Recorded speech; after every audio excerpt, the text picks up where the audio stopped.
Hi guys, welcome to Cricket Chat with Venkatesh. Match number 27. 7 Tala for a reason. 27th match మన హైదరాబాద్లో జరగబోతుంది. Super Saturday రోజున second match, night match between Sunrisers Hyderabad and Chennai Super Kings. Lots and lots of excitement in Hyderabad.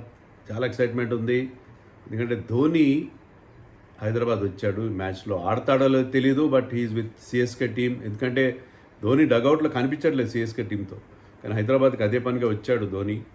నెట్స్లో కూడా కాసేపు practice చేశాడు, volleyball ఆడాడు సంజు శాంసన్తో కలిసి అని చెప్తున్నారు. అండ్ అతను రావడంతో ఎయిర్పోర్ట్లో విపరీతమైన బస్, బోళ్ళంతమంది వచ్చి ఎయిర్పోర్ట్కి వెళ్ళి ధోని చూడడం కోసం వెళ్ళారు. ఈవెన్ టికెట్స్ కోసం కూడా విపరీతమైన డిమాండ్ ఉంది. నాకు కూడా చాలామంది ఫోన్లు చేస్తున్నారు, నేను కూడా ట్రై చేస్తున్నాను. ఎందుకంటే మా గ్రాండ్ సన్ వచ్చాడు వైజాగ్ నుంచి. He likes both SRH and CSK, so he wants to see the match. But last మినిట్లో టికెట్ దొరకడం కష్టం కదా. బట్ ఐఎమ్ ఆల్సో ట్రయింగ్, చూద్దాం. సో చాలా చాలా ఎక్సైట్మెంట్ ఉంది. ధోని ఆడతాడా లేదా. ఈవెన్ వాళ్ళ కోచ్ని స్టీఫెన్ ఫ్లెమింగ్ ప్రెస్ మీట్కి వస్తే అడిగారు ధోని ఆడతాడంటే ఆయన స్పష్టంగా ఏం చెప్పలేదు. ఏమన్నాడంటే what all he said was is progressing well, recover అవుతున్నాడు బాగానే అని చెప్పాడు. చాలా వేగ్గా వదిలేశాడు, కానీ ఎక్సైట్మెంట్ లెవెల్స్ చాలా పీక్కి వెళ్ళిపోయాయి. ఎనీవే, ధోని ఆడొచ్చు ఆడకపోవచ్చు, ఆ క్వశ్చన్ మార్క్ ఎలాగ ఉంటుంది. అలాగే ఫోకస్ మాత్రం ఆ ఇద్దరు పేసర్స్, ఆ ఇద్దరు యంగ్ ఎస్ఆర్హెచ్ పేసర్స్ పైన ఉంటుంది without any doubt. Praful Hinge and Sakib Hussain 4 వికెట్లు తీశారు. They reduced mighty Rajasthan Royals to 9 for 5 the last match. ఇదే ఉప్పల్ స్టేడియంలో సేమ్ పిచ్ మీద మళ్ళీ ఇప్పుడు మ్యాచ్ జరగబోతుంది. మరి మళ్ళీ వాళ్ళ పర్ఫార్మెన్స్ రిపీట్ చేస్తారా? ఫస్ట్ మ్యాచ్లో వితౌట్ ఎక్స్పెక్టేషన్ వచ్చారు, సర్ప్రైజ్ ప్యాకెట్ లాగా వాళ్ళు బ్రహ్మాండమైన పర్ఫార్మెన్స్ ఇచ్చారు. మరి అది రిపీట్ చేయగలుగుతారా అనేది చాలా చాలా పెద్ద డౌట్. సో రిపీట్ చేస్తే మాత్రం ఎస్ఆర్హెచ్కున్న బౌలింగ్ వరీస్ అన్నీ తొలగిపోతాయి. సో సెకండ్ మ్యాచ్లో ఆ ఎక్స్పెక్టేషన్స్ ఉంటాయి వాళ్ళపైన. ఫస్ట్ మ్యాచ్లో ఏదో మంచి ఉత్సాహంతో కసి మీద బౌలింగ్ చేశారు. సెకండ్ మ్యాచ్లో ఆ ఎక్స్పెక్టేషన్స్ తాలూకు భారాన్ని మోస్తూ వాళ్ళు ఏ విధంగా బౌలింగ్ చేస్తారు. అలాగే వీళ్ళని బాగా స్టడీ చేస్తుంటారు కంప్యూటర్ అనలిస్ట్ ద్వారా చెన్నై టీం. వాళ్ళ వీక్నెస్ ఏంటి, వాళ్ళని ఎలా ఫేస్ చేయాలి అనే విషయంలో చాలా, అంటే లాస్ట్ మ్యాచ్లో ఎవరు వాళ్ళని పెద్ద పట్టించుకోలేదు. సో ఇక్కడ వాళ్ళకి రియల్ టెస్ట్ ఉంటుంది. సో అది focus. But SRH bowling attack కంప్లీట్గా చాలా ఇన్ఎక్స్పీరియన్స్గా అనిపిస్తుంది. ఇక్కడ హర్ష్ దుబే కానీ శివన్ కుమార్ కానీ వీళ్ళందరూ కొత్త వాళ్ళే కదా. ఈవెన్ యశాంత్ మలింగా కూడా పెద్దగా అతను ఇంటర్నేషనల్ క్రికెట్ కానీ పెద్దగా ఆడింది లేదు. సో ఒక inexperienced bowling attack against Dhoni's team. Dhoni ఆడకపోయినా చాలా ఎక్స్పీరియన్స్ ఉంది అక్కడ. సంజు శాంసన్ ఉన్నాడు, రుతురాజ్ గైక్వాడ్ ఉన్నాడు, శివం దుబే ఉన్నాడు. సో మ్యాచ్లో ఎవరు గెలుస్తారు, ఎవరిది పై అవుతుందని చెప్పడం చాలా కష్టం. ఎందుకంటే సిఎస్కే ఇస్ ఇంప్రూవింగ్. వాళ్ళు సేమ్ రెండు టీమ్స్ మీరు పాయింట్స్ టేబుల్లో చూస్తే 5 మ్యాచ్లు ఆడారు, 3 ఓడిపోయారు, 2 గెలిచారు, 4 పాయింట్లు ఉన్నాయి ఇద్దరి దగ్గర. ఒకటే డిఫరెన్స్ ఏంటంటే SRH has a much better net run rate. Chennai defeats చాలా హెవీ డిఫీట్స్ ఉన్నాయి, అందుకే నెట్ రన్ రేట్ బాగాలేదు వాళ్ళది. ఎస్ఆర్హెచ్ నేరో డిఫీట్స్ కాబట్టి నెట్ రన్ రేట్ బాగుంది. అదొక్కటే తేడా రెండు టీమ్స్ మధ్య. అండ్ రెండు teams are improving by the day. But only thing ఏంటంటే ఎస్ఆర్హెచ్ హోమ్ అడ్వాంటేజ్ ఉంటుంది. సిఎఫ్ ఆరెంజ్ వాళ్ళు సపోర్ట్ చేస్తారు. చెన్నై కూడా కొంచెం సపోర్ట్ ఉంటుంది, బికాజ్ ధోని ప్రెజెన్స్ ఉంటుంది ఎక్కడైనా. ధోని ఉండడం వల్ల సిఎస్కే ఎక్కడ ఆడినా కూడా మీకు అక్కడ క్రౌడ్స్ వస్తారు పెద్ద నెంబర్లో, చెన్నై సపోర్టర్స్ కనిపిస్తారు. బట్ మ్యాచ్ చాలా ఇంటెన్స్ బ్యాటిల్ ఉండే అవకాశం మనకు కనిపిస్తుంది. SRH batting lineup is strong. Last మ్యాచ్లో ఇషాన్ కిషన్ అద్భుతంగా ఆడాడు. అభిషేక్ శర్మ, ట్రావిస్ హెడ్ కన్సిస్టెంట్గా ఆడతారని నేను ఎవరు అనరు, కానీ ఆడిన రోజున వాళ్ళు they create a wonderful impact, terrific impact create చేస్తారు. కాబట్టి అది ఎప్పుడు ఆ డేంజర్ ఉంటుంది. అపోజిషన్ ఎప్పుడు అది దృష్టిలో పెట్టుకుంటారు. వాళ్ళు లాస్ట్ మ్యాచ్లో ఫెయిల్ అయ్యారు కదా అని ఉండదు.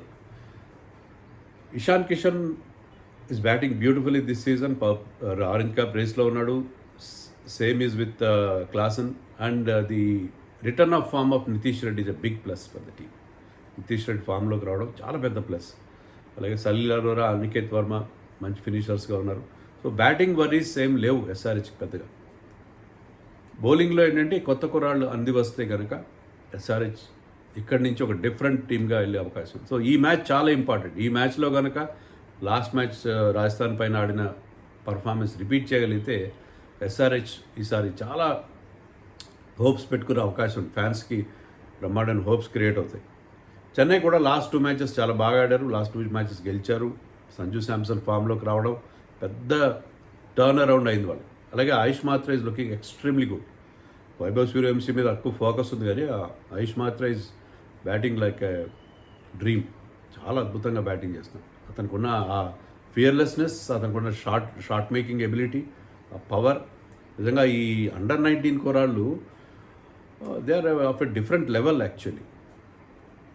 వాళ్ళకి ఏదైనా వర్రీ ఉందంటే చెన్నైకి వాళ్ళ కెప్టెన్ ఫామ్ ఒకటే. But is a class player. ఏదో ఒక టైంలో అతను ఫామ్లోకి వస్తాడు. బహుశా పిచ్ కనుక బెల్టర్గానే ఉంటే, హైదరాబాద్ పిచ్ కనుక, ఇది అతనికి రైట్ ఆపర్చునిటీ మళ్ళీ to come back to form against an inexperienced bowling attack. So ఇది రైట్ ఆపర్చునిటీ రుతురాజ్ గైక్వాడ్ ఫామ్లోకి రావడానికి. సో వాళ్ళ టీంలో బ్రెవిస్ కానీ సర్ఫరాజ్ ఖాన్ వీళ్ళందరూ ఉన్నారు కాబట్టి Jamie vote on can also bat well. So వాళ్ళకి టీం బాగా సెట్ అయింది. ఒకటేంటంటే ఖలీల్ అహ్మద్ రూల్ అవుట్ అవ్వడం వాళ్ళకి పెద్ద డ్రాబ్యాక్గా మారి. ఖలీల్ అహ్మద్ వాళ్ళ most experience pacer, reliable pacer. ఇప్పుడు అతను రూల్ అవుట్ అయిపోయాడు. అతని ప్లేస్లో ఎవరిని ఆడించాలి అనేది ఒక సమస్య. They might go for Mukesh Choudhary. Mukesh Choudhary experience ఉంది. అలాగే లెఫ్ట్ ఆర్మ్ పేసర్ అతను కూడా. సో ముఖేష్ చౌదరి గతంలో కూడా వాళ్ళకి మంచి రిజల్ట్స్ ఇచ్చారు. ముఖేష్ చౌదరిని బ్యాకప్గానే తీసుకున్నారు, ఖలీల్ బ్యాకప్గానే. అతను ఆడించే అవకాశం కనిపిస్తుంది. అతను ఎవరి ప్లేస్లో ఆడిస్తారు? గుర్జప్నీత్ అతని పేరు.